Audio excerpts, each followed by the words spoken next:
Well, I approached retirement age, and I had been living in Atlanta for almost 40 years, and I needed a change. I wanted to retire to a different environment, and Mexico had a lot to offer. So I started to research the different destinations in Mexico, mainly focusing on the ones that are popular, the coastal destinations, Acapulco and Cancun. And by accident, I discovered San Miguel in central Mexico in Guanajuato. And so I arranged for a quick vacation, and I knew within being here a day or two that this is where I wanted to retire to. It was very, very welcoming. I saw a lot of expats here that were having fun, having a great retirement, and I thought, if they can do it, I can do it. It really is. Like how many days did it take you to start having like Immediately. a social dynamic? Immediately. Immediately.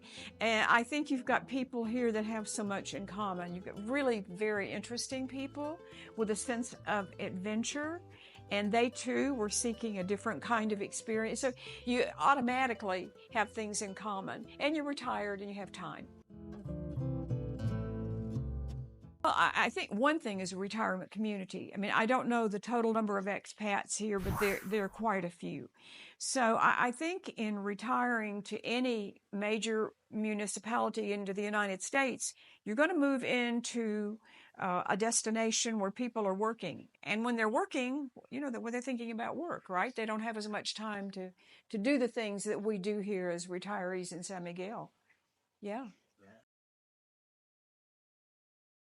Well, I think in my personal challenge is language. I was never that good at learning a second language. I don't think my brain is wired for it necessarily. Um, and I tried very hard, but it has not been a barrier. And I'll tell you why it has not been a barrier to having a good life here is that so many of the Mexicans here are used to expats speaking English, and they're used to people, tourists from all over the world coming here.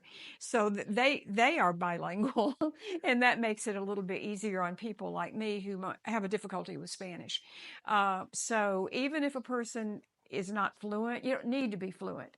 Just learn the basics, and be respectful, and it will work just fine without being fluent.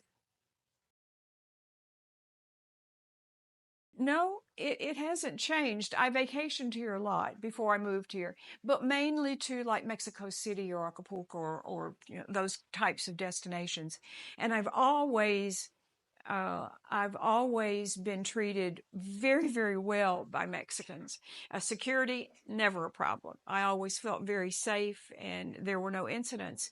So it was pretty much a continuation of what I had already experienced.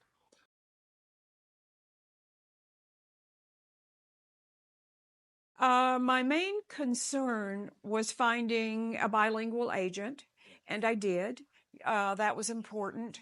I think finding a neighborhood that was close to Centro, so I didn't have to really worry about driving so much, although I can and I did and still do.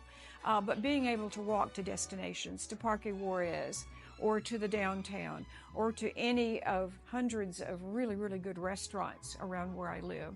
So that location was important, and also finding a unique home that I could put my own stamp on, and really make it like I wanted to. Those were the two things.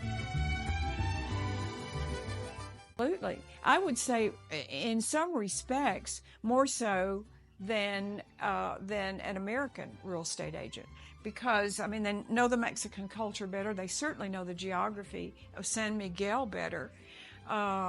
So yeah, that was not a problem for me. The only thing I wanted was an agent that was bilingual, that I could have good communication with.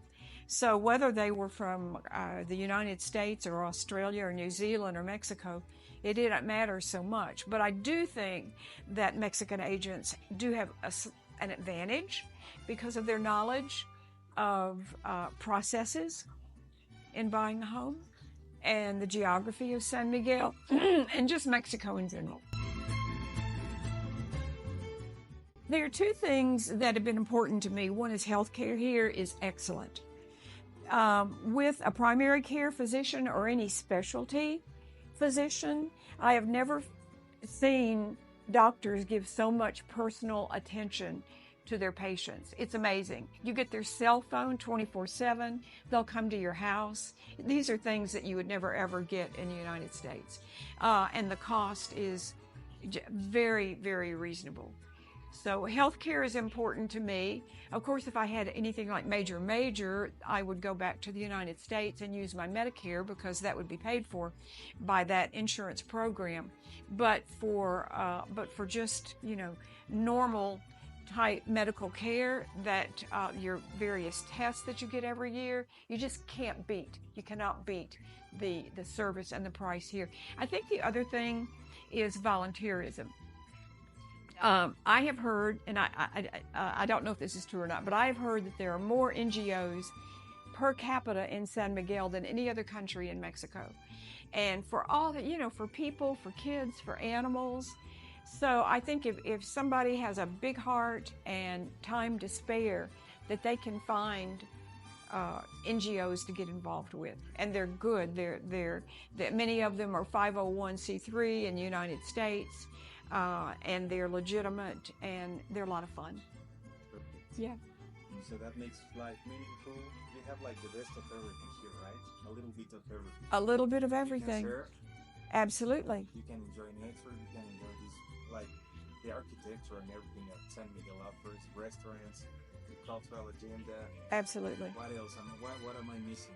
Well, no, I didn't. You mentioned architecture. I didn't mention but a lot of times neighborhoods in the U.S. are sort of just, I'll call vanilla. But the streets of San Miguel, oh my God.